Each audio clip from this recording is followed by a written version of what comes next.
Whoa, buddy. Put that thing back in its holster. We haven't gone anywhere. I don't understand. Check out the MichaelDukesShow.com for information on how to get access to the podcast. Welcome to the party, pal.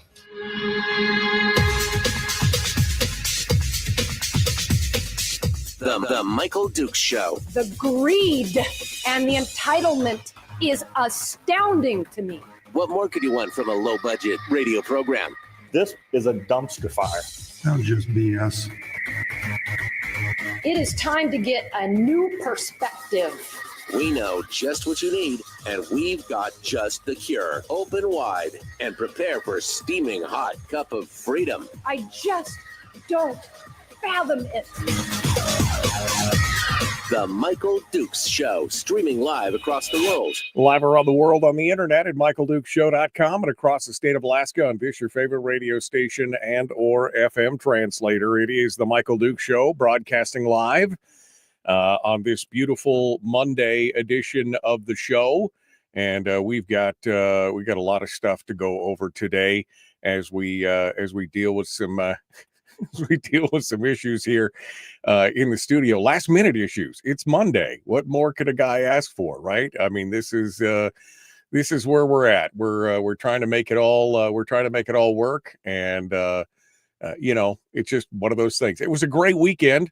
I hope you had a good weekend this morning, or a good weekend overall. It was beautiful. It was absolutely beautiful to spend some time out there in the land by the sea there, Soldovia. Absolutely unforgettable. What a great time it was. And we're glad that you guys, for those of you who did come out and see me, I saw Chris out there and several other folks who said hi. And it was gorgeous. It was absolutely gorgeous while we were out there today. And we appreciate you guys. We appreciate you guys coming on board and saying hi to us while we were there. I loved it. I loved every minute of it. Absolutely loved every minute of it. So anyway, it was a good time was had by all.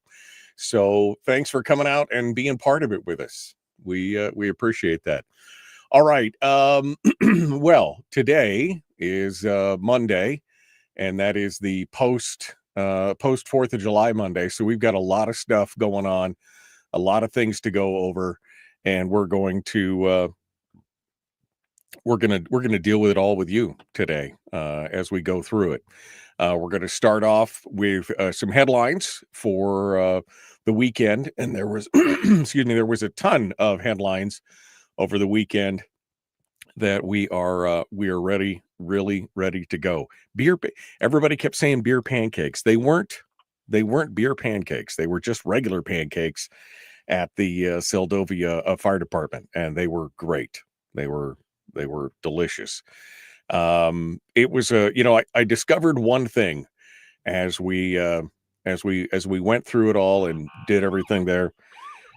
We discovered one thing is Seldovia is a beautiful place, and that I would love to visit there. But boy, I tell you what, I could not live there simply because it is so remote in many ways. But the people are amazing, and the town was great, and it was a fun time. It's a great place to go visit, and I got a ton of good photos and everything else. It was great. But a lot of stuff happened over the weekend, and a lot of news stories popped out, and of course from national news and local news and statewide news, we've got a plethora of things to go over and discuss, and we're going to be diving into that this morning as well as all the latest things that are catching my eye. So we're going to jump into this here. We're going to jump into this here right now and get started. First and foremost, of course, the biggest thing that that was on the agenda before we took off was the fact that the governor had called a special session for August, at August the 2nd. And he now has thrown another curveball into the mix. Late Thursday, the the governor had what he called an unorthodox request in a meeting with House representatives. He asked that the 19 members of the House's Republican Minority Caucus stay away from the special session for the first 5 days. And it's supposed to start on August the 2nd. Now, under the Constitution, the legislature has got to vote to override or sustain a governor's vetoes in the first regular or special session. So the marching order is the second that they basically, swear in or log in on that first day of the special session, that's when they have to vote one way or the other. Now, if you're absent, it's essentially a no vote. And this is kind of where I'm starting to get to the point where I'm thinking, I don't know if the governor has got he's pulled in some new advisors or what, but it's kind of interesting because he's playing some pretty cagey political games right now. And which has been unusual for his whole time in Juneau. He's not been one to really do this whole political gamesmanship. And it's kind of interesting to watch because he hasn't done this in the past.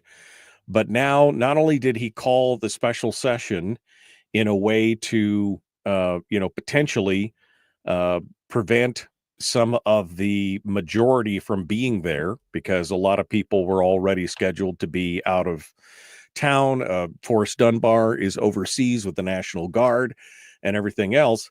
Not only did he do that, and again, even if he got overridden, it still wouldn't be something, it would still be further away from the election, which is what they're really trying to do. They were trying to use it as an election tool to hold it against him. He's still further away from the election in that regard.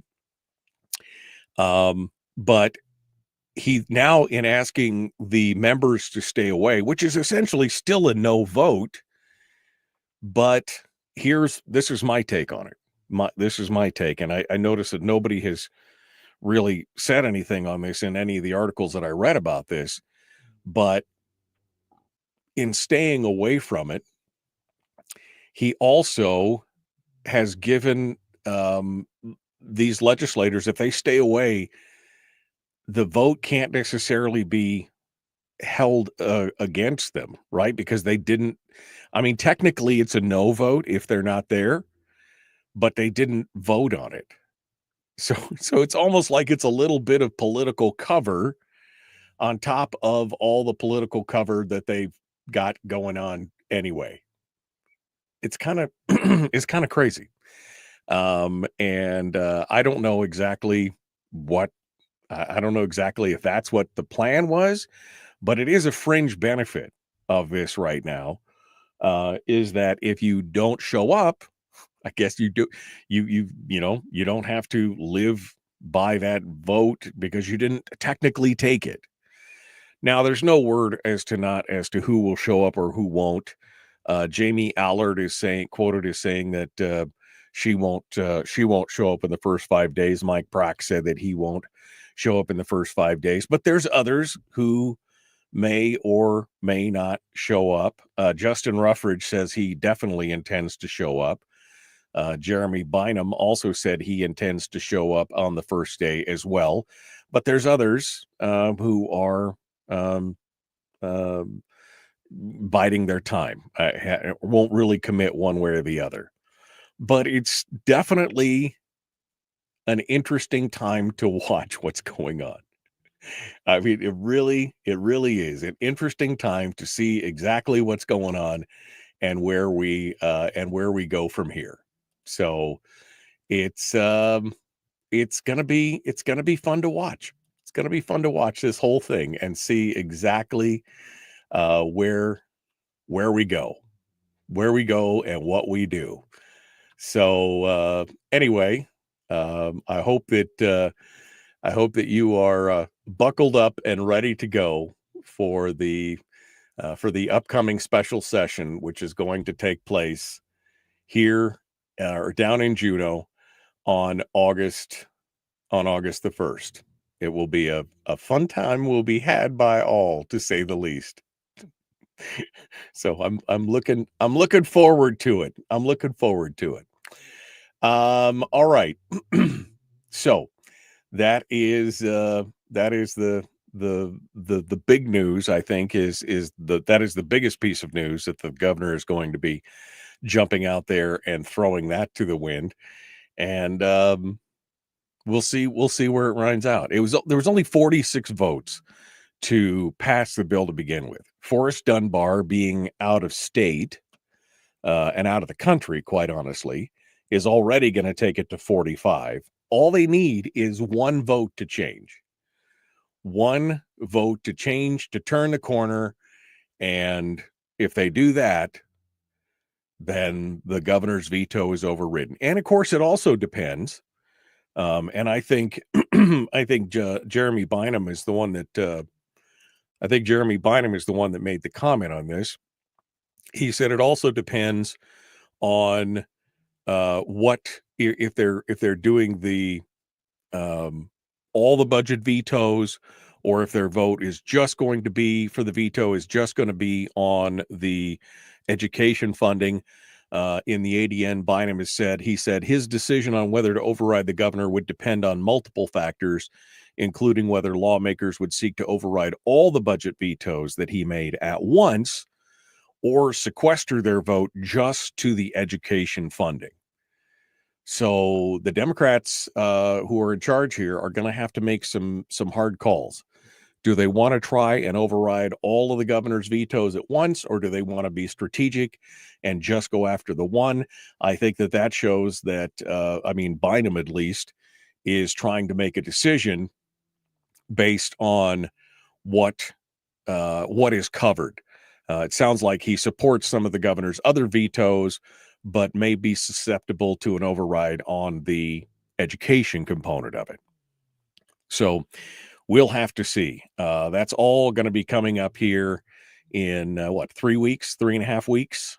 And I'm sure there'll be lots of dissembling and lots of dissection of everything that's going on.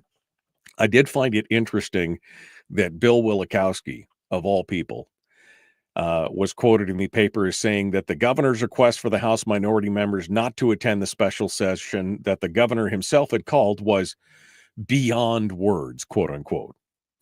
They go on to quote him to say, "It's a level of gamesmanship that is playing with the lives of Alaskans, and it's stunning."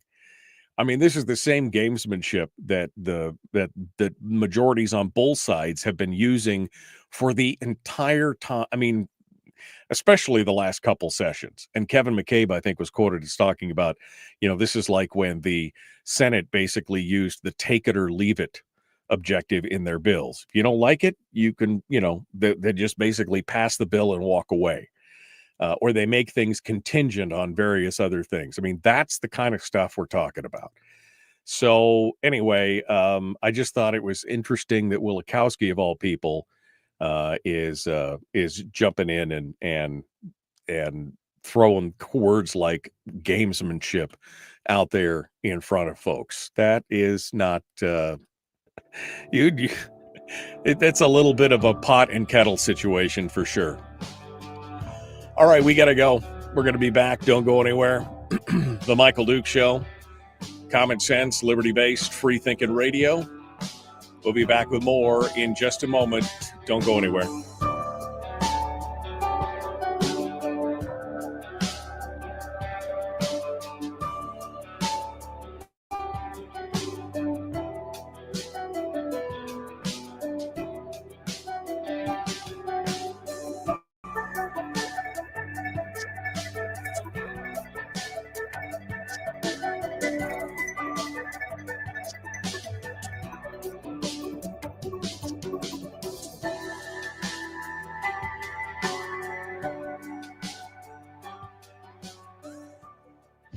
If you missed the show, you can listen to it on your time with Dukes On Demand.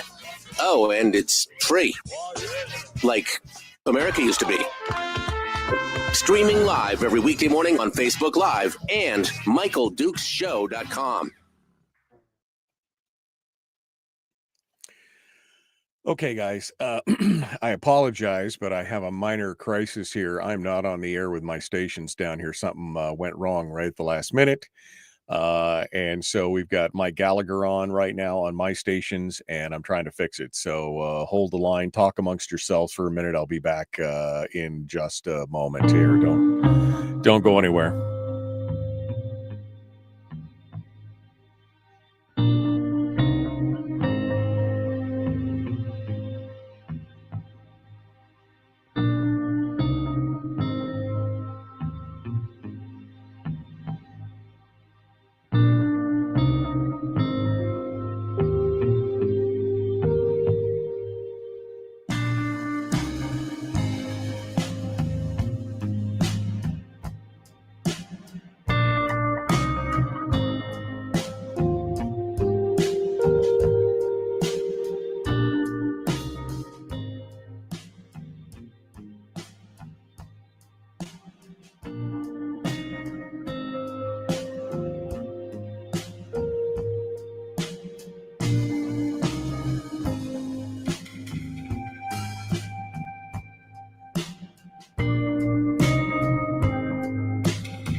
public enema number one. Oh, wait, sorry. Public enemy number one, which makes more sense. On the other hand, he's a little bit of a pain in the Michael Duke Show. Okay, sorry about that. It's Monday, can you tell? Welcome back to the program. It is the Michael Duke Show, broadcasting live across the whole state of Alaska here on this, your favorite radio station and or FM translator. Thank you for coming in and joining us. We're ready to go here with hour two and or hour one as we continue on here. It feels like hour two already. We only been going for about 25 minutes. But that's kind of how it rolls around here. So we just finished up talking about the governor and his latest call for the special session in Juneau. That should be let's just say it's going to be an interesting thing, to say the least. We're going to jump into this and we'll let you know if anything else happens in the meanwhile. But now that he's calling for none of the minority to show up for the first 5 days, we'll see who blinks on this. We'll see who blinks, and we'll let you know.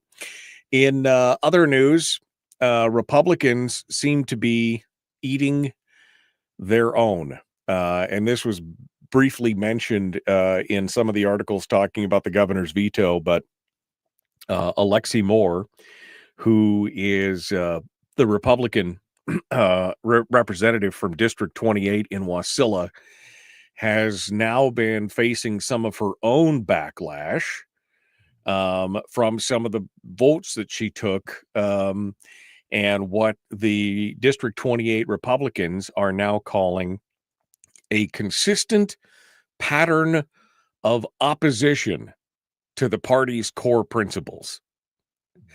Apparently, the Republican District Committee they outlined a whole litany of grievances against Moore, including her vote on HB 57, which was the education bill, and her vote on the Etsy tax, the SB 113, which they had, which they tied to the education funding. The majority tied to the education funding in so many ways. And then the fact that she was absent on an amendment for House Bill 53, which allowed the Democrats to pass the cut on the PFD, which is the three things that they're saying here. Now, interestingly enough, this is what we've seen. I mean, we've seen this in the past, where the Republicans kind of circle the wagons and shoot inward. You don't see a lot of other. Now, again, granted, the Mat-Su is the bluest district in the state. And so, is the reddest district in the state. And so I guess they could be held to a little bit of a higher standard than many others.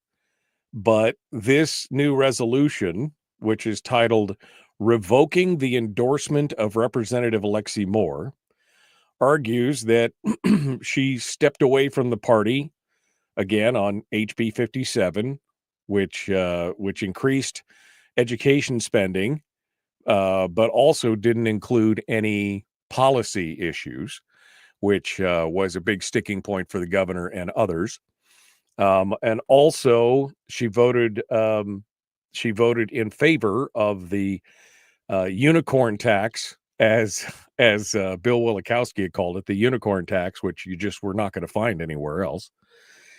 And then she missed this vote about the PFD. Now, she had an excused absence apparently for that, but she did get hammered pretty hard on Facebook especially after missing that vote on Amendment 1 to House Bill 53. And the people of the Mat-Su apparently don't have any sense of humor about any of this kind of stuff. But she said she's gonna continue on. She said she was deeply heartbroken by the decision, but emphasized her commitment to transparency, thoughtful policymaking, and more. she said, this resolution, driven merely by policy disagreements, although, I mean, I think it could be argued that, it wasn't just the policy, it was her stance to, to increase spending and do all this. But see, you're not seeing this in Fairbanks, where Will Stapp voted in favor and Mike Prax voted against. You're not seeing this down on the peninsula, where Justin Ruffridge voted for and Sarah Vance voted against. I mean, these different, obviously these are bigger areas, but you know what I mean? You're not seeing that, that give and take back and forth. You're not seeing it. And that's, I mean, it's a little weird. It's a little weird to see that it's just not happening. I don't know why. I don't know what's going on. I don't know why the parties in some of these other areas aren't taking some of the same stances, because you would think for consistency's sake, they would go to, the local party would go to Ruffridge and say, hey, buddy, this is not what we asked for. If it was all kind of, but this is, again, part of the problem is that the party is divided in many ways. Everybody's trying to decide who is the best Republican, right? This is almost a snapshot of that whole, who's the most libertarian of libertarians out there. Everybody's deciding, but the Matsu, they don't mess around. They don't mess around on this. They basically have already decided to give the lumps and see where we're going to be at with this. But Alexi Moore, again, under fire on this. Now, it really doesn't have any legal consequences. We've talked about that. There's no real legal consequences on this, other than it could show that she is a bit vulnerable, and that the 2026 primary season, which she will obviously be a part of, could be pretty heated. Because she's not going to receive, if this goes through and this sticks, she's not going to receive any funding. She's not going to get any volunteer support. And it's quite possible that the party could put up a challenger to her, which that would be exciting. We'll see. We'll see where it goes from here, but this is the direction that it's going for her right now. Interestingly enough, on her Facebook post where she addresses this, she received a lot of support, but she received a lot of support from people that I don't know as I would really be happy about. There was a supportive emoji on there from Scott Kendall, who, of course, as you know, is the author of the ranked choice voting scheme. So I don't know if this was like master level trolling or what, but, Alexi Moore only won her election by a handful of votes. It was like nine or 10 votes that she won her election by through the ranked choice voting. So this could put her in a very delicate situation come the next election cycle. But this is part and parcel of that process. And instead of having the conversation behind closed doors, which I think is what a lot of the Democrats do in their thing, we're having this conversation out in the open. The Republicans are having this conversation out in the open, and they're basically breaking out the firing squad on this. So we'll see what the results are of this right now. But if we've seen anything on the Republican Party overall, as far as trying to reel in its members or rein in its members to do the right thing, we've seen that this probably is not going to work out quite like they thought it was going to. You know what I mean? This is probably not going to work quite as well as they expected, because, again, it has no teeth. It's just like what they did with Lisa Murkowski. It's just like what they did with Gary Stevens. it's just another one of those things where they get a chance to, rattle their sabers and maybe bring to the attention of some of the people out there. But overall, it's not going to be something that's going to give them any real leverage over Alexei between now and the next. Where it'll really show up is in the next election season, because then they will have the opportunity to throw a whole new candidate at her, if that's the case. Although they historically haven't even done that in many of these cases where they have censured other where they have, and this is not a censure. This is just the withdrawing of the endorsement of the party. So she can't say anymore that she's endorsed by the party. This is not even a censure. This is just that withdrawal of an endorsement. So again, why are we having these arguments out? It's like arguing in front of the kids. Does it make sense? No. It doesn't help anybody.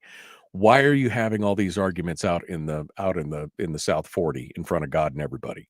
I don't know. Maybe it would have been better to close doors and close ranks and go through there, but here's where we sit.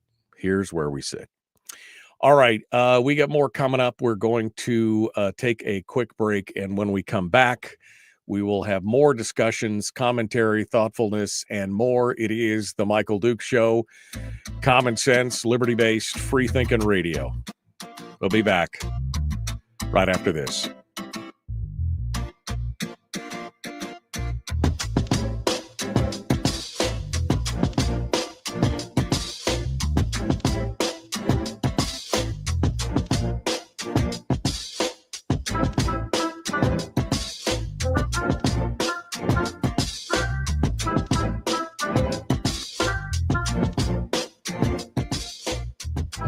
If you missed the show, you can listen to it on your time with Dukes on Demand. Oh, and it's free. Like America used to be. Streaming live every weekday morning on Facebook Live and MichaelDukesShow.com.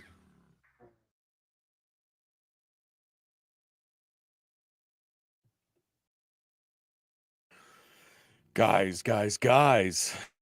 I know I'm ignoring you this morning, and I apologize, but this is, literally everything was fine, and now it's not. So hold the line.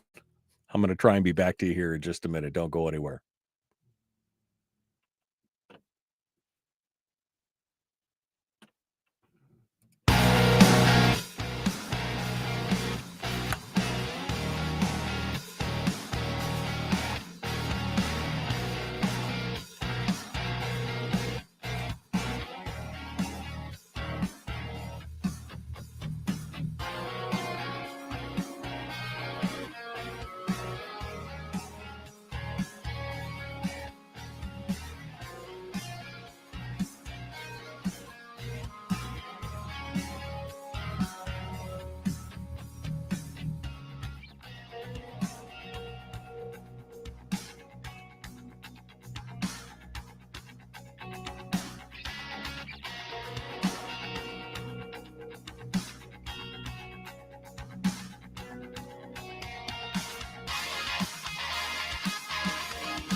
Okay. All right. Hi, how are you? Welcome back to the program. Yeah, it's going to be one of those days. You can tell right now it's going to be one of those days for sure, as we try and get things here ready to rock and roll. Dealing with many of the issues here that I am trying to deal with. Okay. Well, fingers crossed that we're able to keep things rolling here this morning. I mean, one thing, then another thing, then another thing. And I'm still not on the air with my stations down here, but we're just gonna roll with it. We're just gonna roll with it and hope that everything goes well. All right. Good morning, my friends. I see that you guys are all talking amongst yourselves, which is great. Let me see if I can get caught up in the chat room here. If there's anything that just catches when they catches. Let's see if there's anything else here. You can go on here. Wow, you guys have been really, going on here. Good morning. Yeah, I saw Chris. Chris, good to see you again.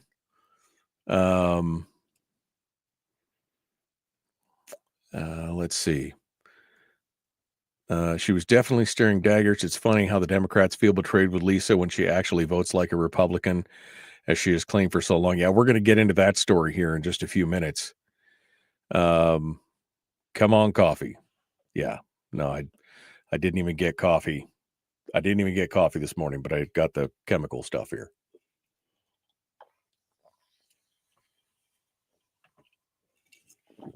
Okay. Let's see what else we got. This Friday, Barbara is holding a meet and greet at Arctic Farm Distillery on Eielson Farm Road. Just had nothing to do with the pancakes that I ate this weekend. No, has nothing to do with that. Good morning.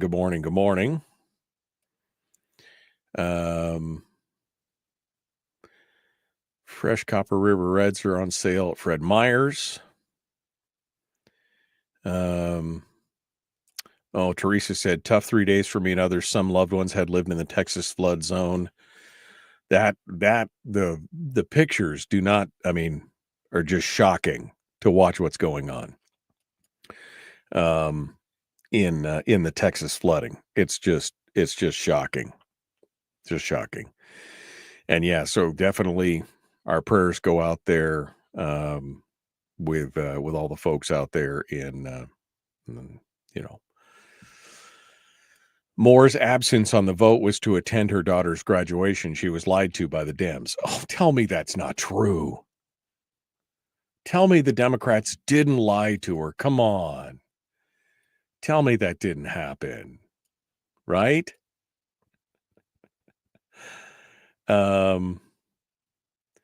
Yeah. Oh, okay, Kevin, I'll be hitting that on the way in. Here we go. The Michael Duke Show.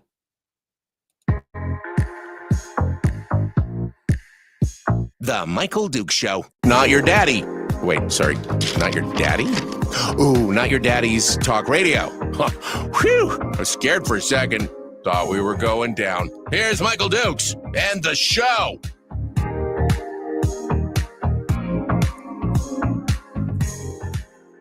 Okay, welcome back to the program. Thanks for coming in and joining us, the Michael Duke Show. Common sense, liberty-based, free-thinking radio. Hour one continues. Interestingly enough, again, going back to this discussion about Alexi Moore and the revocation of the loss of face, withdrawing the endorsement, et cetera, et cetera. Kevin McCabe, a fellow representative from the Mat-Su, makes a valid point when he says, this is so stupid. Endorsements are for candidates. Moore is not a candidate.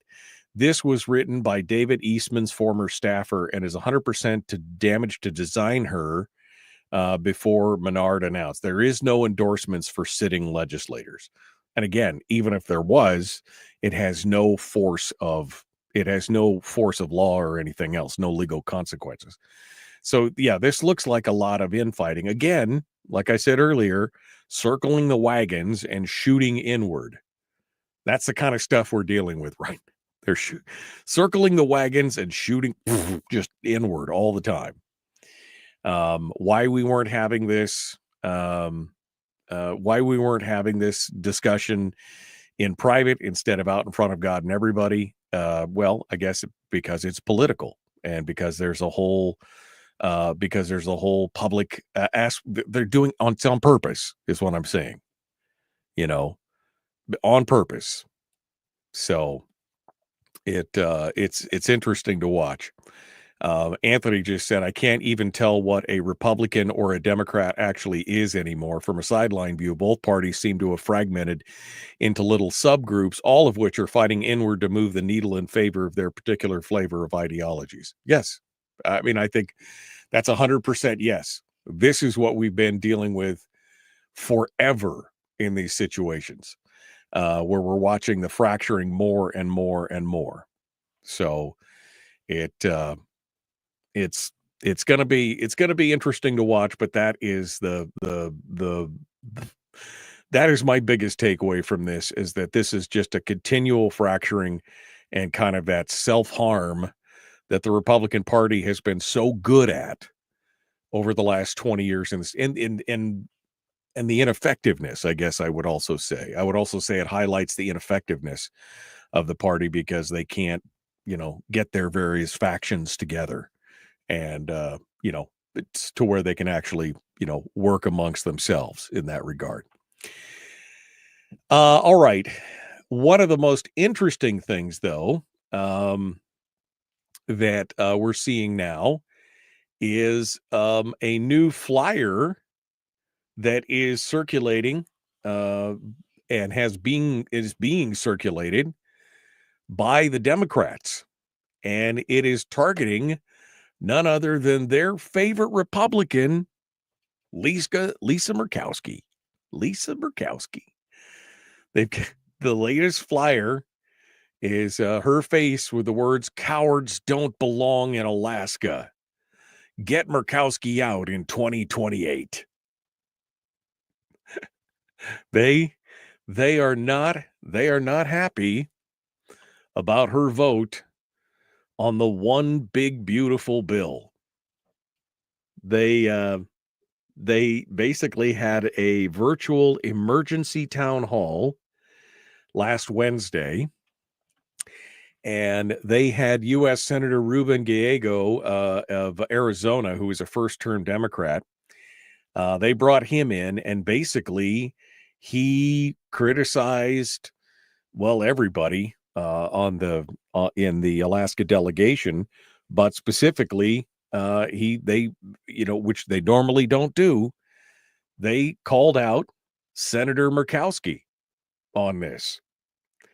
They're Alaska senators sold out their constituents by backing billionaire tax cut while slashing Medicaid and children's health care. People will die because of these cuts. And it's pretty interesting to watch. Let's just put it that way. It's pretty interesting to watch. Gallego, who was he defeated the Republican Carrie Lake in 2024, and she was, of course, one of the pro-Trump senators down there, if you weren't following what was going on down in Arizona. But he came out here, and he's again a first-term senator, and this also raised some speculation about whether or not he was going to be considering a run for the White House in 2028. I mean, it's him or Gavin Newsom, right? So, I mean, those are the names that are being floated around right there. It should be interesting. But yeah, it's how quickly the worm turns. One vote that they don't like, that she's pretty consistently been voting in a way that makes most Democrats happy. And this one vote, and she apparently burned the bridge, burned it all, with all the goodwill of the Democrats all went out the window. I mean, years of of goodwill for the Democrats out the window because she took this one vote. And so now they're talking about getting her out. It's kind of interesting to watch. And we'll have to see where things go from here. Anyway, Lisa Murkowski now being demonized by the Democratic Party for the first time. Interesting stuff. We'll see. We'll see how long that lasts. Also, I mean, this is some good news, I think, for most of us, to see that she is, we're now feeling, she's now feeling what a lot of us have felt, kind of that betrayal. She's probably feeling some of that stuff herself as well. But the big beautiful bill has, and I love the headlines. Iris Samuels over at the ADN writes a headline that says, Rep Begich celebrates the passage of a tax cut bill that would cause thousands of Alaskans to lose health coverage. Well, the only reason that thousands of Alaskans are going to lose health coverage is because we have oversaturated and we have overprovided coverage for all of these people. That's part of the problem. We have 1/3 of Alaskans on Medicaid. And these are working age, many of these are working age, able-bodied Alaskans who were on the expanded Medicaid put on there by Governor Bill Walker when we were told that, oh, this was great for Alaska. Don't worry about all this free money. Nothing else is going to affect it. It'll be fine. Don't worry about it. And yet here we are looking at it now going, well, wait a second. We don't have any more money. Now, the bill extends the tax cut for middle to upper income American families. Now, they say and this is Iris Samuels, it disproportionately benefits the wealthy and makes massive cuts to social safety net programs, including Medicaid and food assistance. But again, you're talking about a country that look, the one big, beautiful bill, the president got it across his desk, yada, yada, yada. We just increased our deficit. We just increased our debt limit by $5 trillion. We're already at $37 trillion to begin with. At some point, some of the yahoos down there are going to have to realize we just don't have any more money. We are just out of dollars. I mean, what are we going to do? Right? When the money stops flowing, what are you going to do? Now you can up the debt limit, and you can print money out of thin air all you want. But the bottom line is that we just don't. The money is not. It's gone.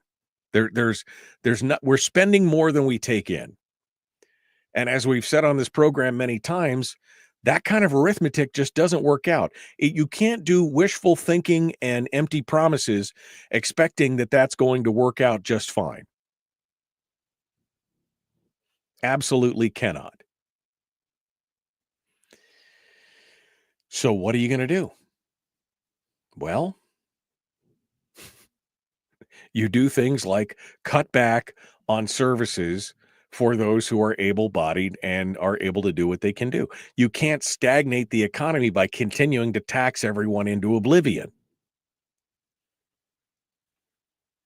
Well, this is what's going on. The bill is set to cut nearly $1 trillion in Medicaid spending across the country in the coming decade,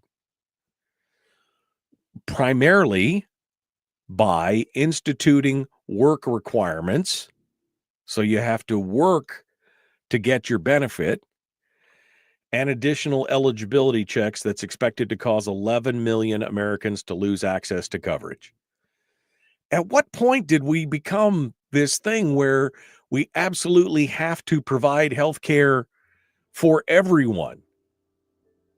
This is that dependency state that we've been talking about. And Alaska's been on the bleeding edge of that. All right, we got to go. The Michael Duke Show.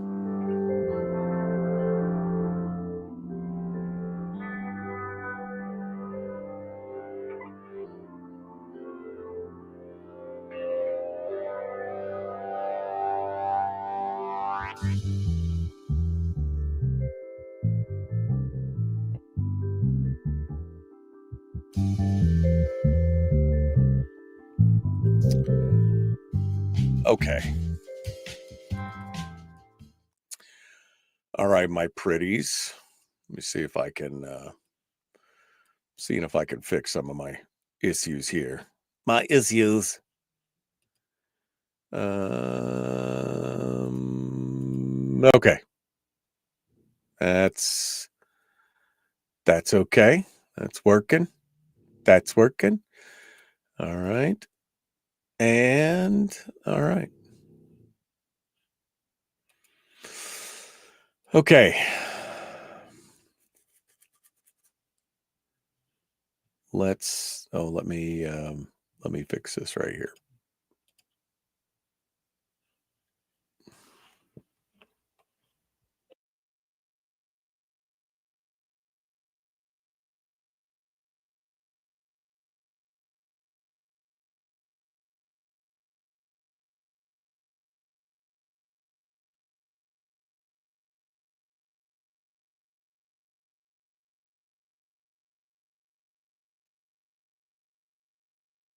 Okay.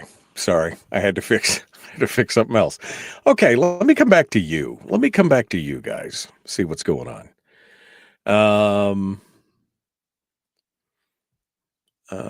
Let's see.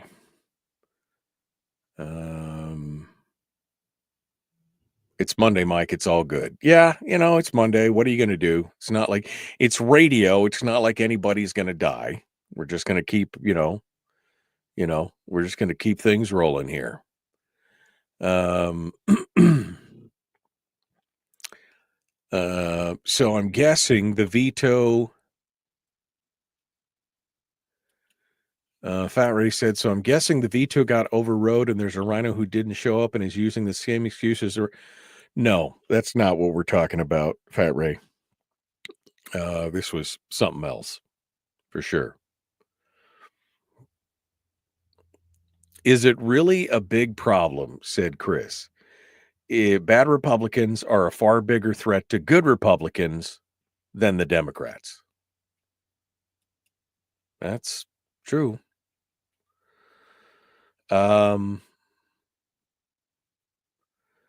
Did Senator Bjorkman show up for his censure scolding on July the 3rd? I highly doubt that. I highly doubt that.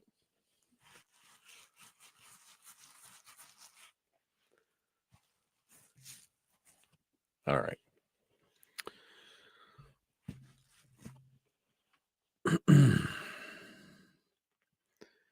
Let's see. Oh, again, she's officially not an R. Oh, wait, she's talking about somebody in Fairbanks.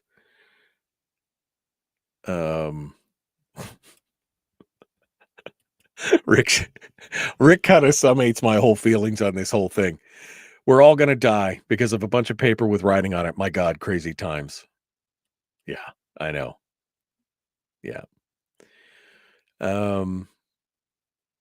If people actually speak with our congressman, he will tell you exactly about the whole Medicaid correct information. Yeah, I mean, Nick and I have talked about this on the program before. This is not anything new. I forgot to mention her book. That's true. Donna Ardwin says the big beautiful bill just says able-bodied adults have to get off their rusty dusties and work or get an education. Hello? Hasn't this been what we've been talking about the whole time? Yeah, I'm with you on that. No talk about the special session. Instead, we're focused on this. How about the $15 billion coming to Alaska, or the state of the art training center coming to Jaber, or the icebreaker coming to Alaska? How about the Coast Guard the CG guy who saved 165 people in Texas on its very first search and rescue? I mean, that's great. That's it. I mean, I'm with you on that. I think there are good things in that bill for sure. Absolutely good things in that bill for sure. All right. Print, print more money. That's the solution. Okay. Can I see a show of hands who saw this coming? Yeah. Right here. Healthcare is now considered a right. I read and must read yesterday that Lisa Murkowski got relieved from the work, that Murkowski got Alaska relieved from the work requirement. Do you know if that's true? I don't know if that's true. I know that they had tried to put some framework in for some of the things like that, and that some of it was reversed later on because it was an equity thing. That some of the deals that Murkowski had made early on were reversed because it was inequitable with the rest of the states. I don't know exactly what portions of those were, but that could be part of it, Audrey. That could be part of it.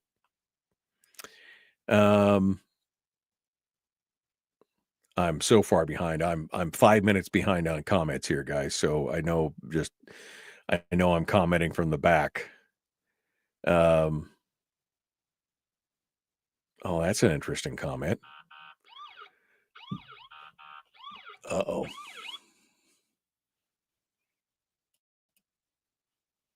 Okay. Here we go.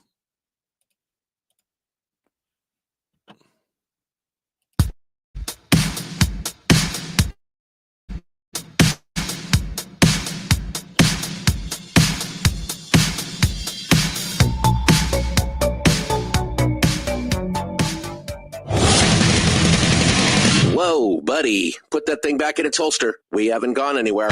I don't understand. Check out the MichaelDukesShow.com for information on how to get access to the podcast.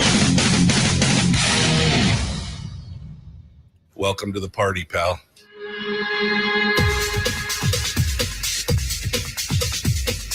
The Michael Dukes Show. The greed and the entitlement is astounding to me. What more could you want from a low-budget radio program? This is a dumpster fire. That's just BS. It is time to get a new perspective.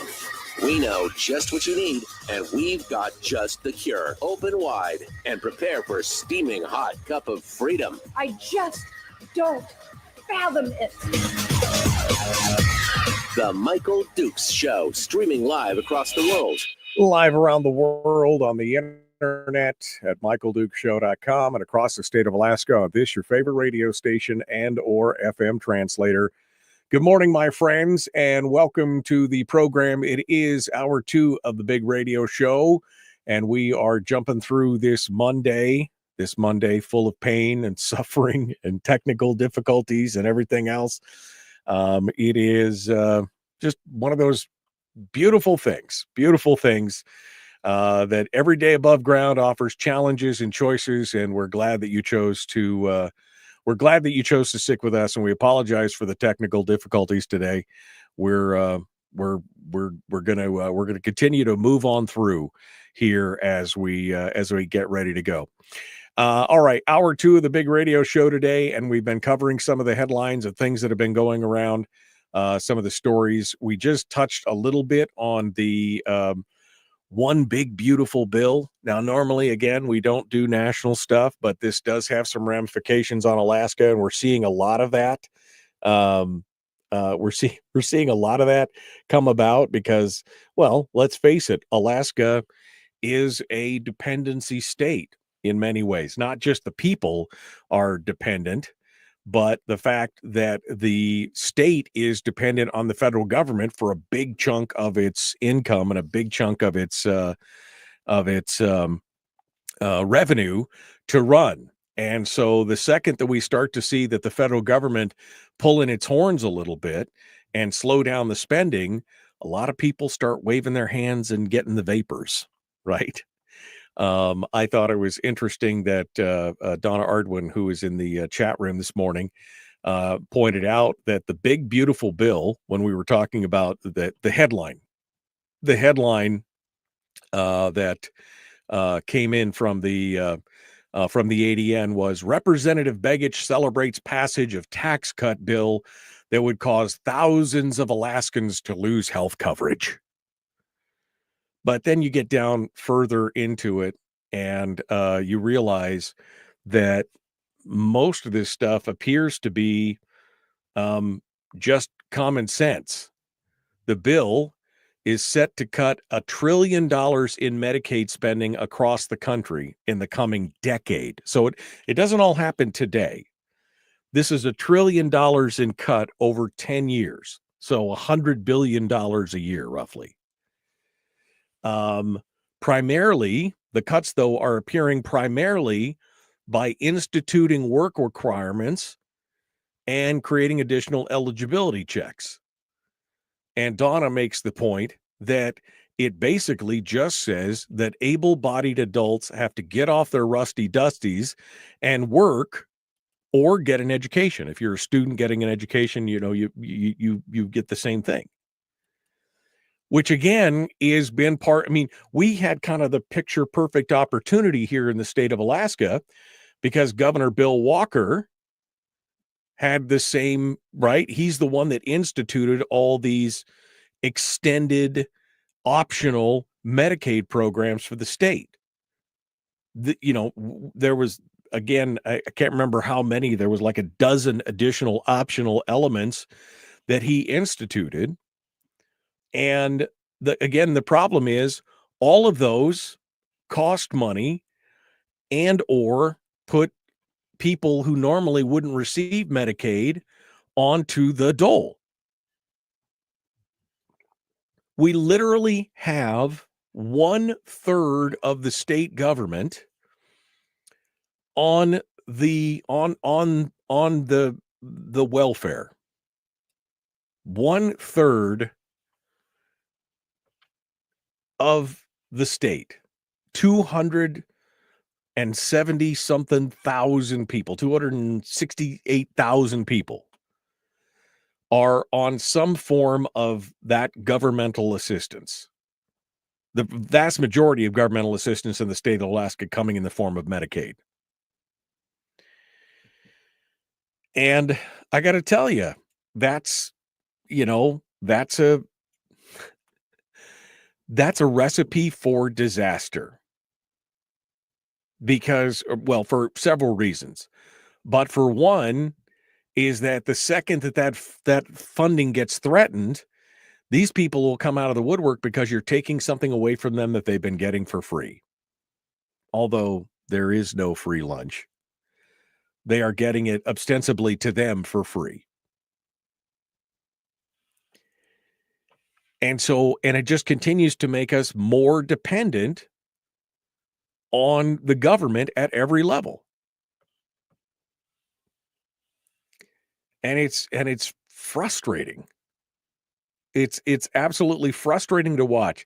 Again, when I was talking with Nick Begich back in the day, when Nick was still running for office before he actually won the office, and we used to joke about our favorite topic was arithmetic. That, it was the one thing, it was like that fairy tale that nobody in Washington, D.C. seems to believe. Now, I would love to say that the big, beautiful bill finally acknowledges arithmetic and things are going to be going, but No, it still increases the deficit. It increases the debt.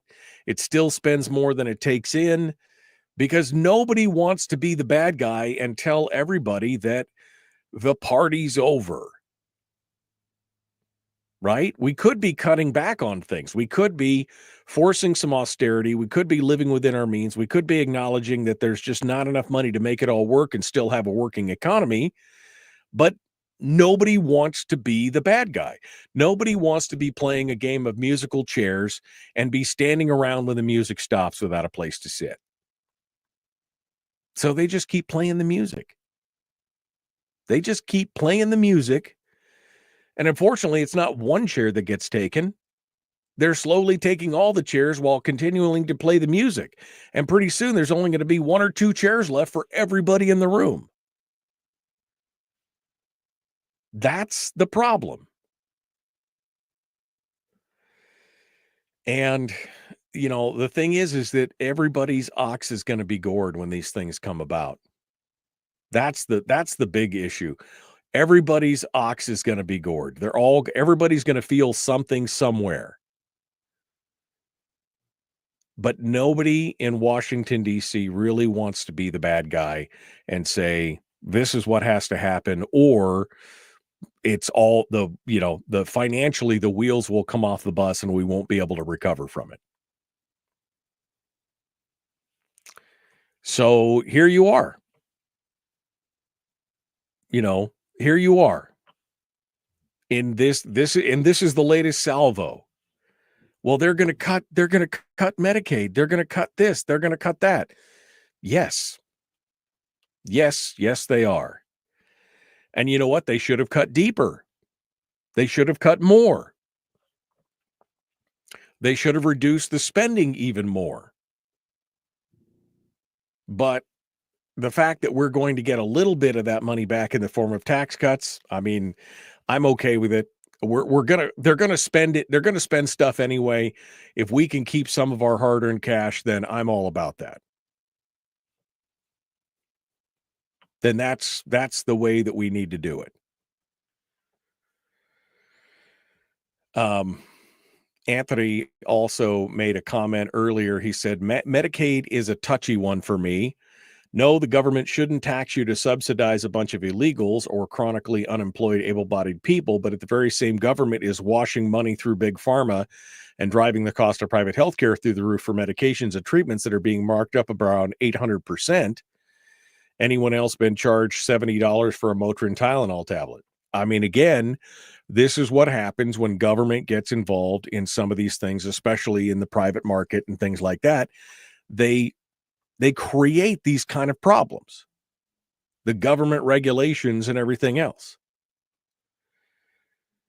the oversight. And then of course, a lot of times these same industries are in there lobbying Congress to make things to continue the way that we're doing things, to continue to make it harder, to shut out innovators, right? Nobody loves big regulations as much as the big industries who are regulated by them, because it creates a barrier of competition to smaller, market disruptors who could come in and innovate some new ideas, but can't get over the hurdle of having to jump through all the regulatory hurdles to even get started. That's a much bigger, much more problematic issue, to say the least. So anyway, yes, I could see there's going to be a lot of weeping and wailing and gnashing of teeth going on. I saw a new headline. I didn't read the story, but I did see the headline that said, now that there are nonprofits, there's an Alaskan nonprofit that is now suing the Trump administration over a canceled grant, saying that it was arbitrarily terminated by the administration. Launch Alaska helps companies create partnerships and develop projects in Alaska with a focus on energy, transportation, and industrial technology. This is mostly, quote unquote, clean energy development. electrified transportation, carbon removal, emissions reducing solutions. It has 8 employees. It supports 105 startups, 90 Alaska projects. And they had a U.S. Navy grant, or a grant apparently that was being funneled through the U.S. Navy, be arbitrarily terminated. It was for the Office of Naval Research, $5 million. And said that they're filing the lawsuit against the government for not providing this grant, or as I like to call it, free money to another organization. I mean, that's the thing. We have become so not just dependent on this stuff. We've become so entitled, expecting and entitled. Oh, well, that's what we're going to get, and we're always going to get it. That's not how this stuff works. That is not how this stuff works. I'm sorry. We'll, we're slowly, I think, starting to reach that phase where as people start to try and chip away at our massive amount of spending, debt, and deficit in this country, that more and more people are going to start caterwauling about it. But maybe, just maybe, there's a few people out there who will be able to articulate it much better than I can about how this is not going to work from a mathematical basis, that we can't keep doing what we're doing and expect that it's all going to work out okay in the end. It's not a happy ending, folks, if you keep going the way that we're going. I mean, all you have to do is look at the Weimar Republic to see exactly how that plays out, right? We've got to get a grip on this kind of stuff, and I'm hoping that maybe Begich and others, Thomas Massey, Rand Paul, a few of them can get their voices heard out there. But we'll see. All right, we got to go. The Michael Duke Show. Common sense, liberty-based, free-thinking radio. We return to more after this.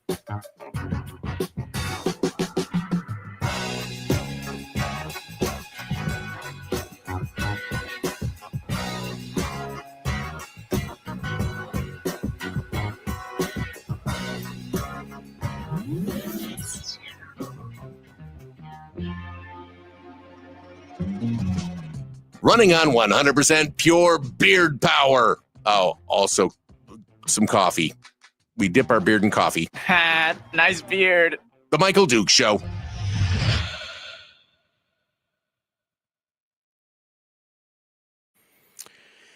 Okay. Well, between one part of my system consistently rebooting every 15 minutes and the other part not connecting to where it's supposed to connect, it's just another beautiful day in paradise, people.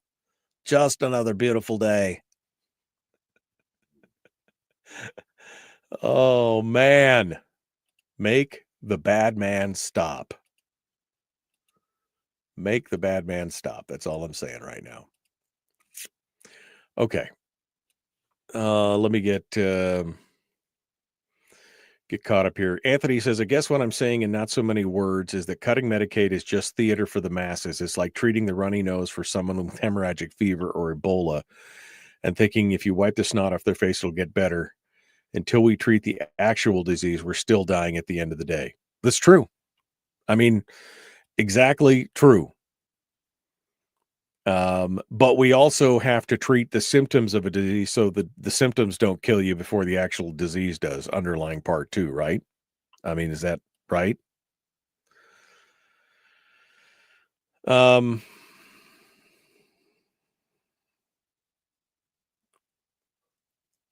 know that my brother's an aircraft. I'm going through here.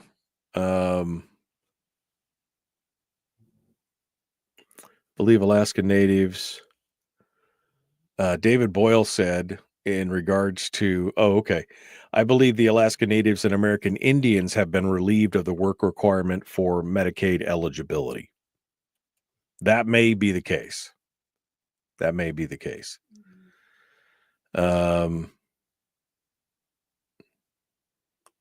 Still going through here.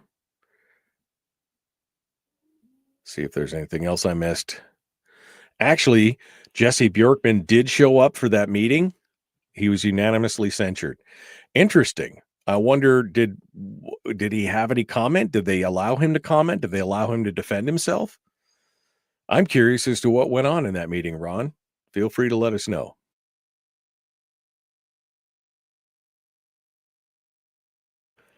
Okay. We're all going to die. I'm not saying we're all going to die. I mean, we are all going to die eventually, Harold. You know, we all are going to die.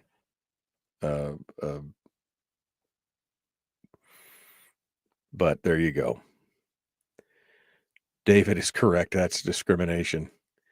Yeah. I mean, I would think that would be discriminatory on several levels if we were going to be jumping in the, if you're going to, again, allow one portion of the populace not to have to follow the same requirements as everything else, I think that would be the definition of discrimination. But,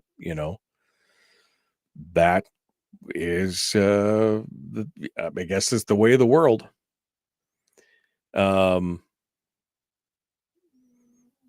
But Harold says it's not discriminatory. It's based on healthcare. It's based on healthcare is provided through the IHS by agreement, the Indian Health Service. Maybe the USA can return the land and resources back? ? Well, there you go. Oh, you guys are fighting it out amongst yourself about the whole Fackle and Rhino thing. I mean, I'll just watch over here with my bucket of popcorn while you guys fight that out. I mean, I've been saying this for years. The Republicans have become ineffective in many ways in so many things, especially when they've been trying to corral their own. And then you've got these ultra purist components of the party who are also riddling anybody else that might want to participate full of bullet holes. So not real surprising there. Not real surprising. Okay. All right. We're going to jump back into it here. We're about 15 seconds out. We will continue the Michael Duke Show. Common sense, liberty-based, free thinking radio. Please like and share, like and follow, subscribe.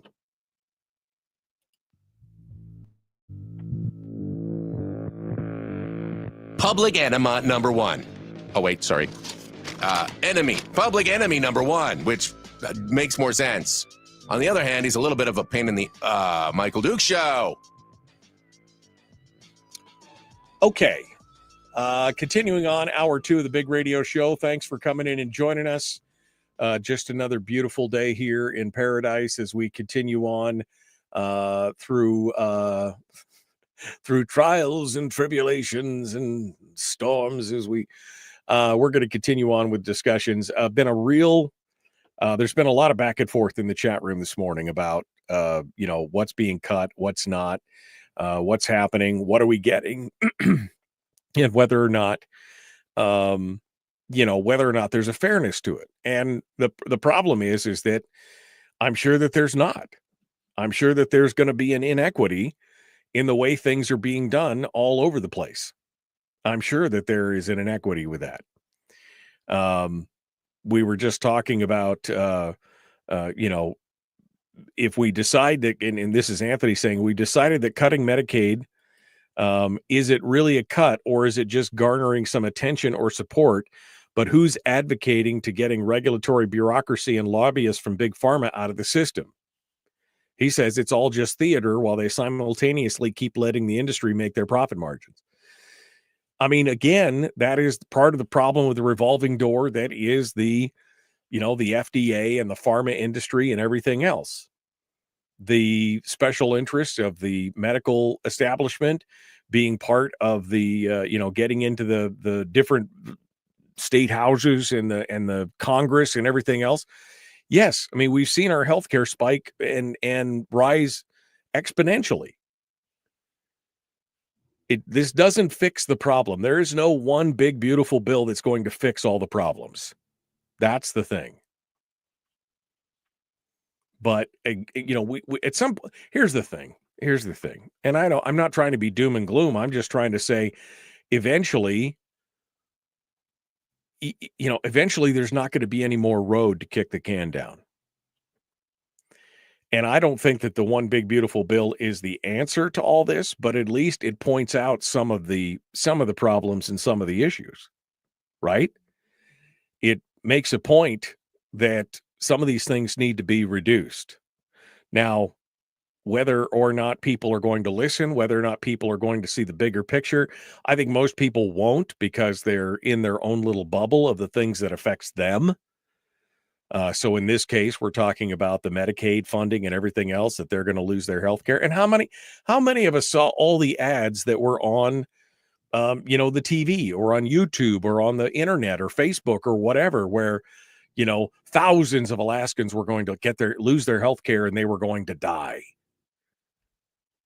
Again, the programs that are going to be cut first are the optional Medicaid programs that are for basically able-bodied people who are of working age. Why? How is that so controversial?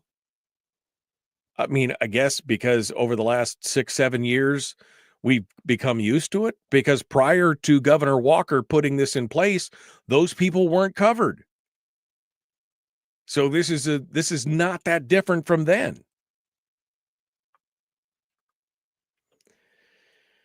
But it is what it is. Now, will we see, cooler heads prevail in Washington and more reasoned responses and more, reductions in the size and scope of government?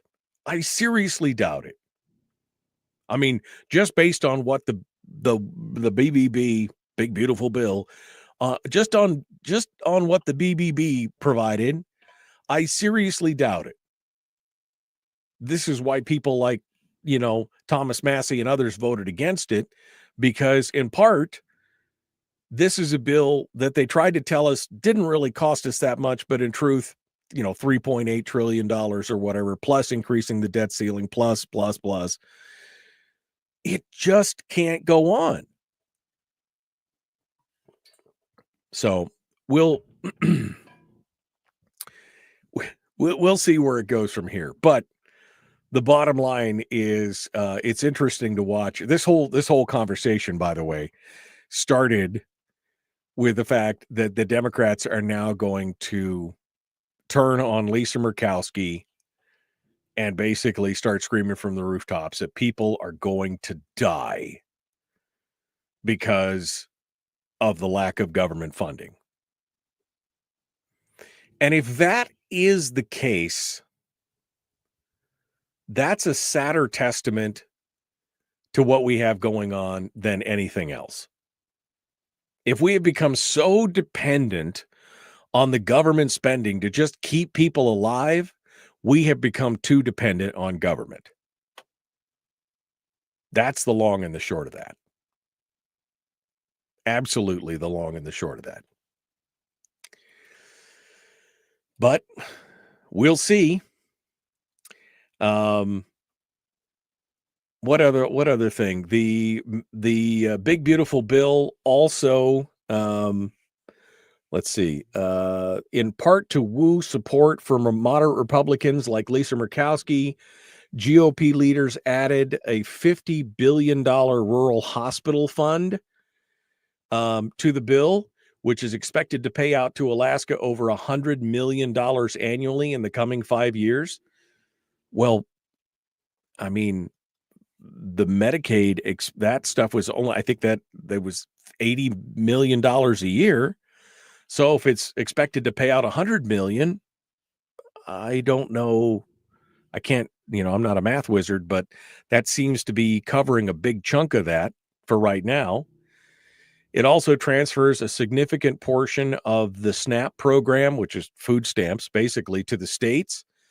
Although Murkowski negotiated a carve-out for the state that would delay some of that cost transfer until at least 2028, you got more than 60,000 Alaskans who rely on SNAP here in the state. So about 8%, I guess, of the overall population. They also, in the bill, approved a ban on allowing Medicaid funds to be used to cover non-abortion related care at Planned Parenthood. So no more of the non-abortion related money going to Planned Parenthood. They are going to be struggling more and more. It implements mandatory lease sales in the Arctic National Wildlife Refuge and NPRA. It also promises Alaska a greater share of royalties from resource extraction on federal lands. But those don't start for 10 years. 10 years. And then they're talking about there being icebreakers and other things because there's $23 billion in it for the Coast Guard, $12 billion to the air traffic control facilities and equipment, and more. And then it also sunsets the clean energy tax credits that have led to the cancellation. That's led to the cancellation of several projects already in the state, and they expect more to come. So there's a lot of there's a lot of moving parts and pieces to this bill. A lot of moving parts and pieces. But this is where it goes from here. This is it. This is the next big deal. We'll have to unpack everything that was in it, and we're going to try and get Nick Begich onto the program here this week and see if we can go through some of these details with him and see what he has to say. I'm going to be interested to have a conversation with Nick because he and I, again, had so many deep conversations before he got elected about the spending and the education, or excuse me, the economic costs and things like that, and whether or not arithmetic actually matters to people down there. So it'll be interesting to have that conversation with Nick here now that he's got his beak wet, so to speak, and has been down there for a while and kind of gets a chance to understand it.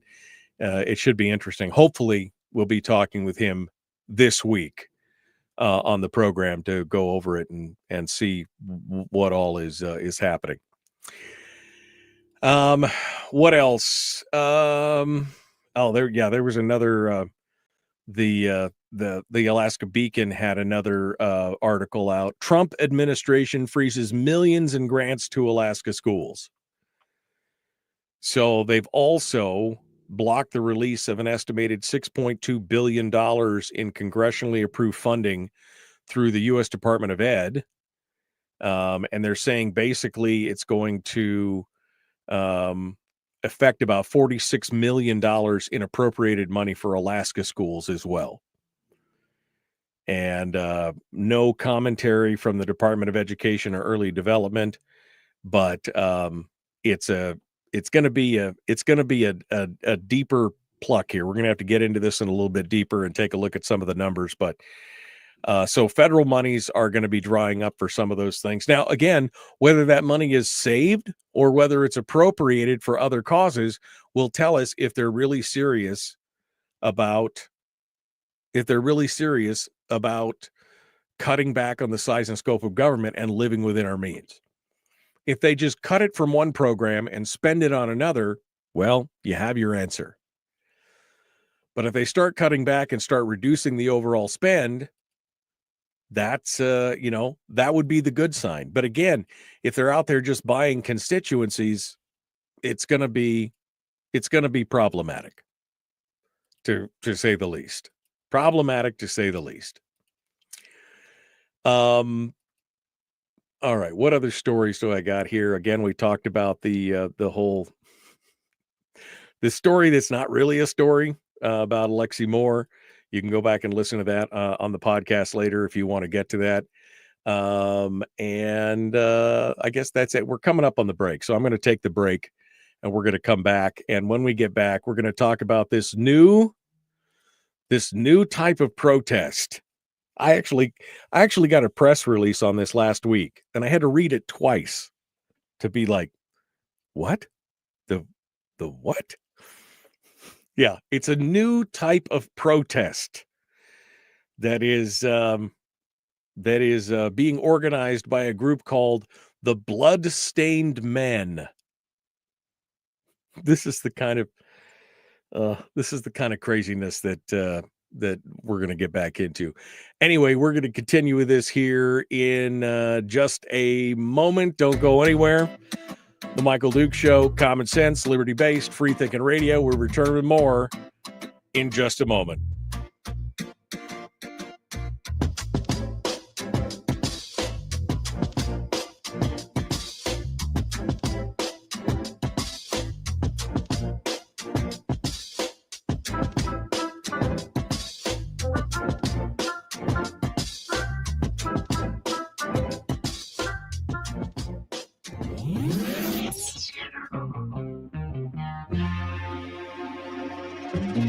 Listened to by more staffers in Juneau than any other show because their bosses told them to. And after what they just heard, oh man, they're going to be pissed. You're a bad, bad man. The Michael Duke Show.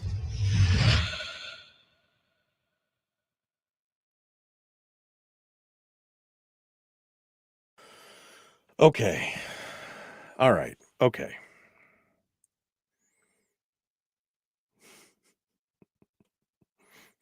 "24 emergency text messages from the system." Let me go back over here, see what you guys are talking about here.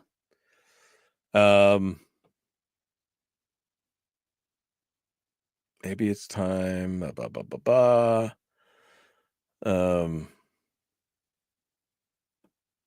back up here. He's ghosting you. Who's ghosting me?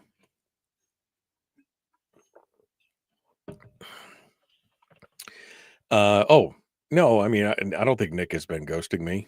Yeah, I want to get Nick on. We're going to have Nick on the program.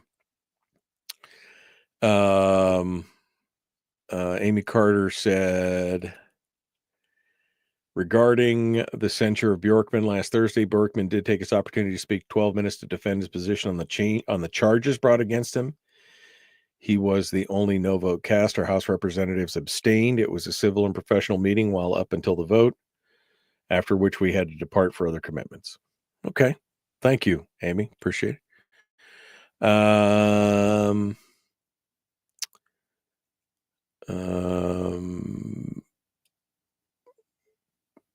Going through here.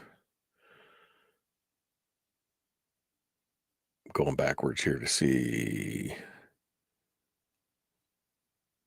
why would health survivors be comparable to what? Not exactly sure what this person on YouTube is trying to say, but we'll get back to here.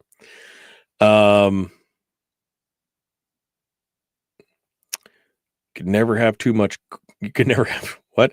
Buy gold, buy dirt, buy ammo, and TP. I don't need to buy dirt. There's plenty of it around here, but the rest of it I could definitely see.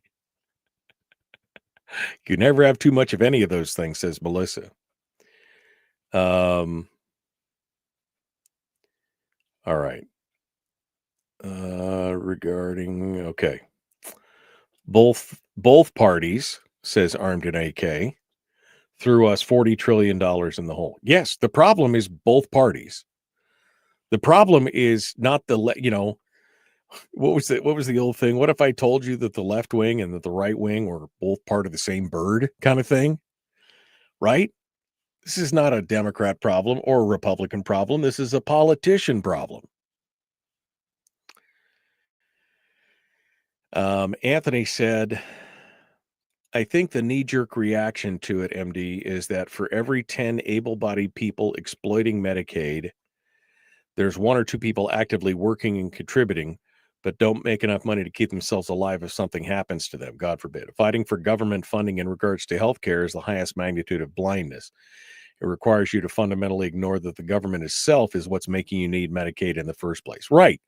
I mean, this is the old analogy of, the government telling you, be grateful for the crutches that we just provided, for the leg that we just broke, right? I mean, we just broke your leg, but at least we provided you with crutches. Right? That's it right there.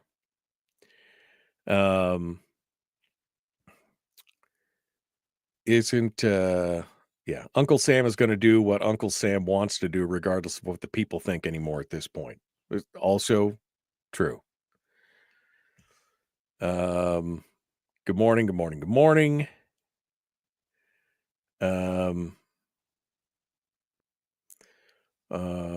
It's not true. Only those single labor will be taken off Medicaid. They were put on Medicaid through Medicaid expansion. Illegal immigrants were also taken off Medicaid. Okay.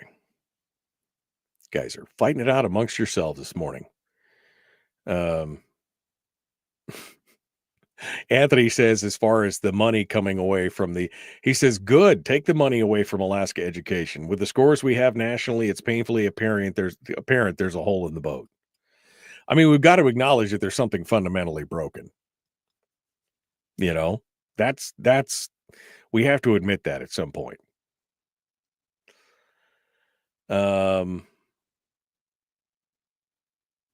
Good morning, good morning, good morning. Okay. Am I caught up? Almost caught up. Almost caught up. Where I see this comment every now and then. Kelly's like, where does all the cash from the marijuana industry go? Into the general fund? Into the general fund. General fund of the state. You know?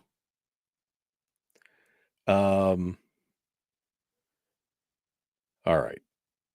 The problem with the medical insurance is there's not enough doctors in Fairbanks to get an appointment for doctor services. That is a continual problem for many people, for sure. That's a continual problem. All right, here we go. Jumping back into it. The Michael Duke Show, common sense, liberty-based, free thinking radio.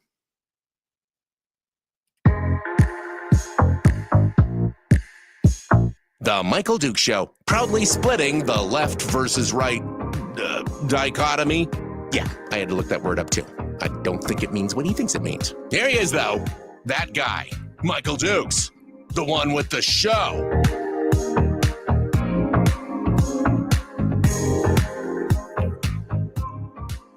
Okay, welcome back to the program. It is the Michael Duke Show, common sense, liberty-based, free thinking radio.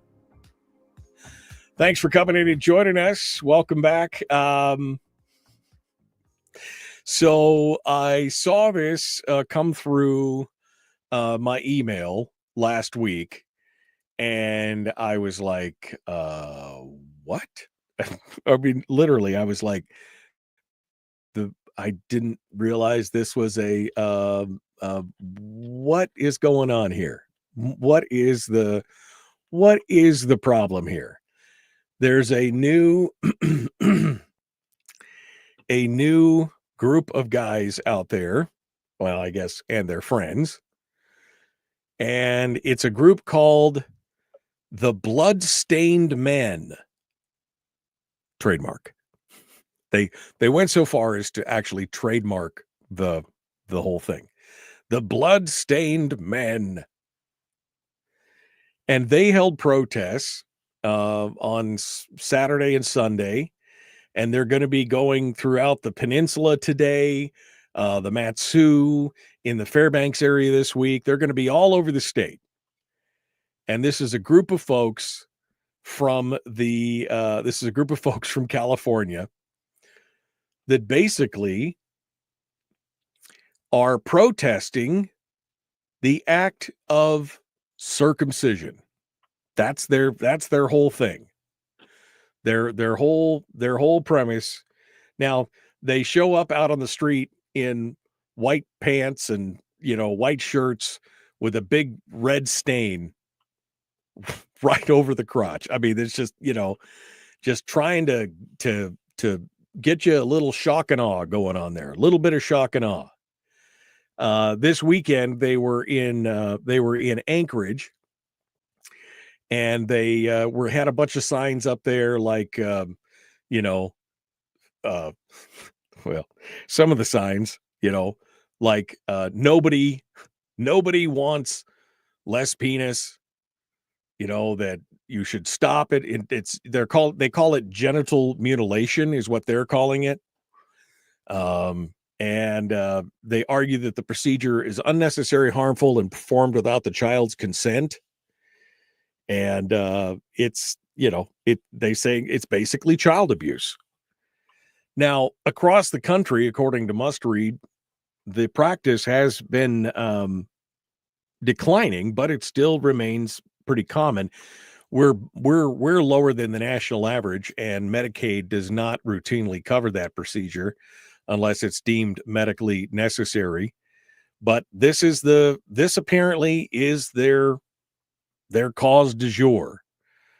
They want to go out there and highlight this and basically say how bad it, I mean, I guess this is a thing.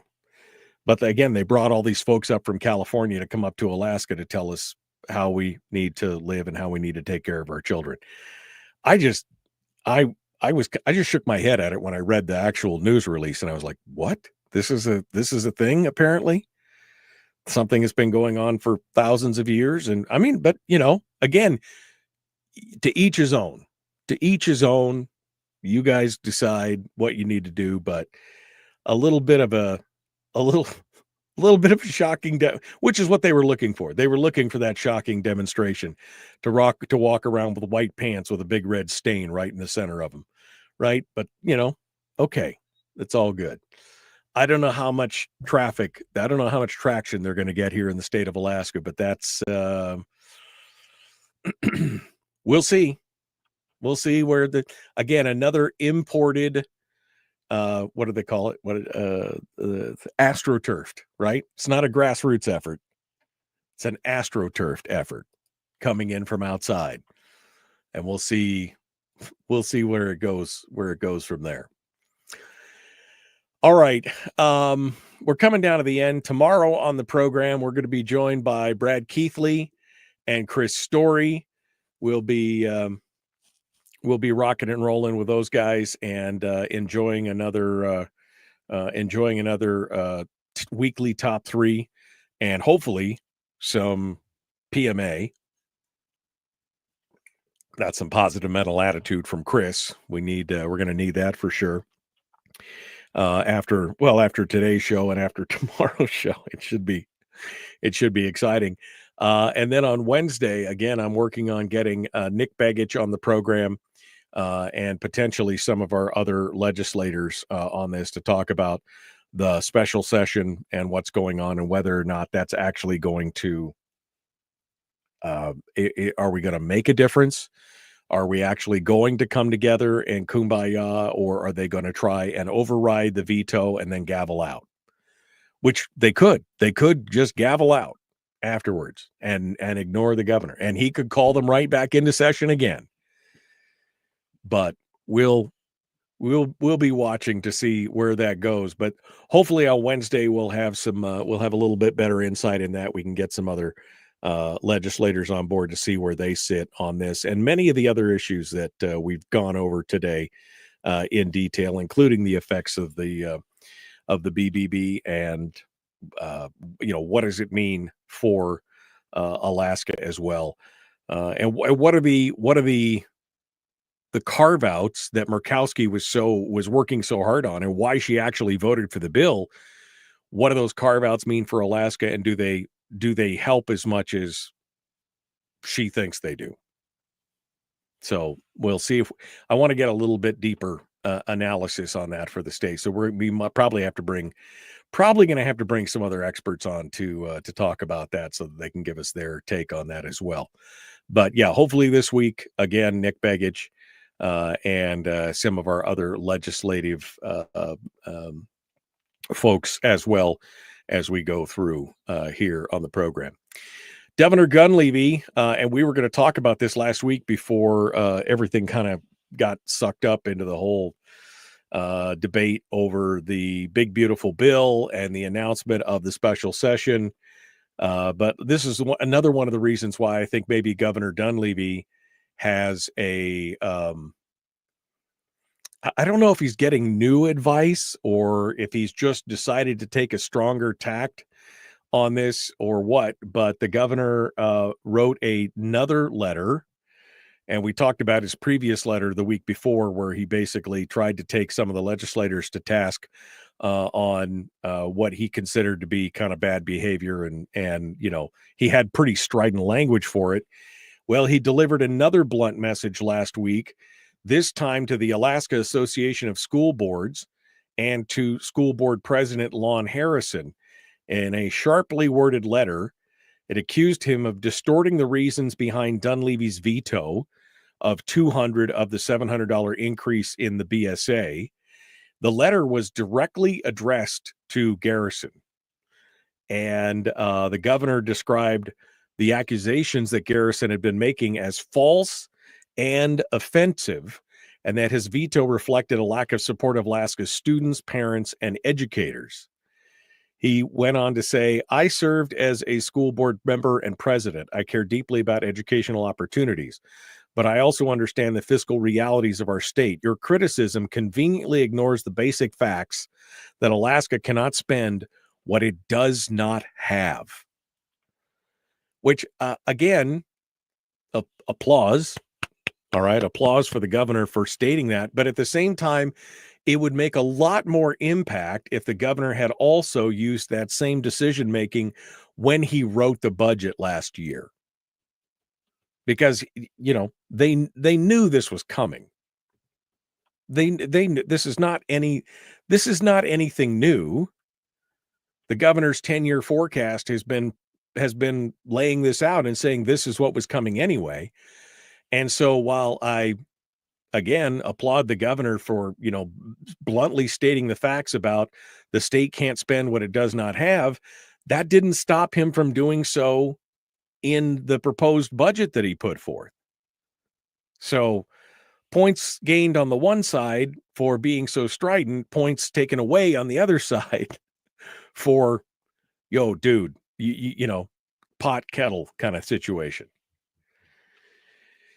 He went on to say, governing is about balance and responsibility, not empty advocacy. I must protect the fiscal solvency of the state, and you do not have that obligation.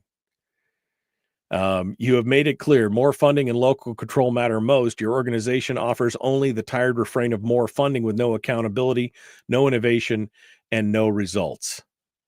Then he gets into the educational outcomes and talks about Alaska being near the bottom, 51st in the nation in academic achievement. He says, does that bother you? Do you care? Where's your outrage about that? You should be honest with the people of Alaska. Your priority is not better schools or higher student achievement. It's to maintain the status quo at all costs, regardless of the cost of our children's future.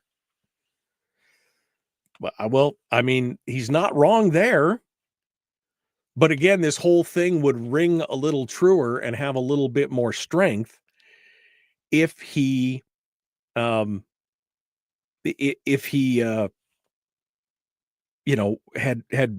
been a little bit more strident in his budget making when he put the budget together. If he had held true to these principles when he was pulling the budget together, this would have all seemed, would have made a lot more sense.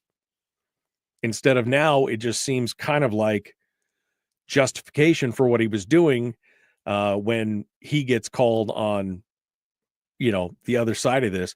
I mean, it's a good reason. He's not wrong in the reasoning. Why didn't he apply this reasoning to his budgets from the very beginning, though? Because it wasn't like that this shortfall was unannounced and a big surprise for everybody. Although, I mean, I guess Lyman Hoffman did say it was a big surprise. But again, anybody who's been listening to this program for the last 3 years knows that this has been the big roadblock that we've been talking about, that this is what was coming, a $1.5 billion deficit. This is what was coming down the road, and we knew it. But what are you going to do? What are you going to do? All right. Anyway, you could go out and read this letter for yourself. It is available. I'll post the must-read article up in the chat room, and you can go out there and take a look at it yourself. Yeah, we'll see. Kevin just said he did not apply the same reasoning to his budget because he was sending a PFD message to the legislature. Okay, then you deal with it. Now, I mean,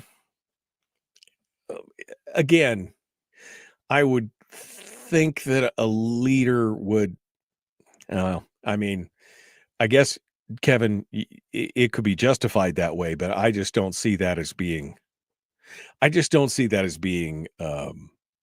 real leadership. Real leadership is grabbing the bull by the horns and saying, this is what it's going to cost us, and this is where we're going. And here's the hard truth kind of thing. That's what I'm looking for. All right, folks, we got to go. Tomorrow's another day. Have a good day.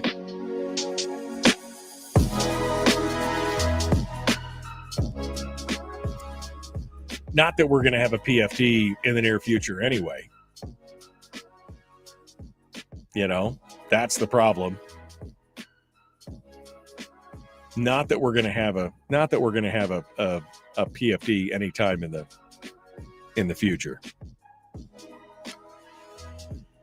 All right. We're gonna everybody's like, I'm hoping for the asteroid. What? Are you guys praying for Wormwood to come smashing down? Is that what you're waiting for? Society is doomed, and we should all be armed and at the ready when grown men are walking around with simulated crotch blood protesting. Either the asteroids or the zombies come next. And everybody's asking for the asteroids. You guys. All right, we got to go.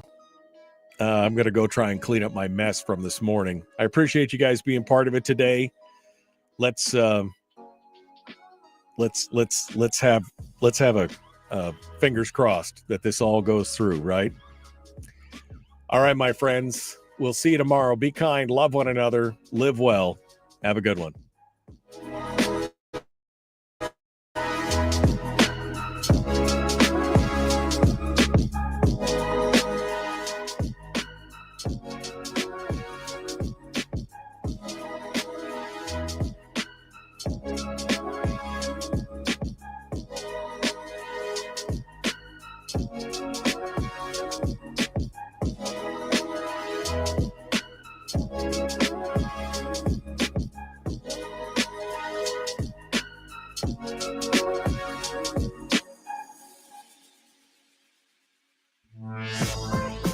We've shed our terrestrial radio skin, and now we are slimy lizard internet people.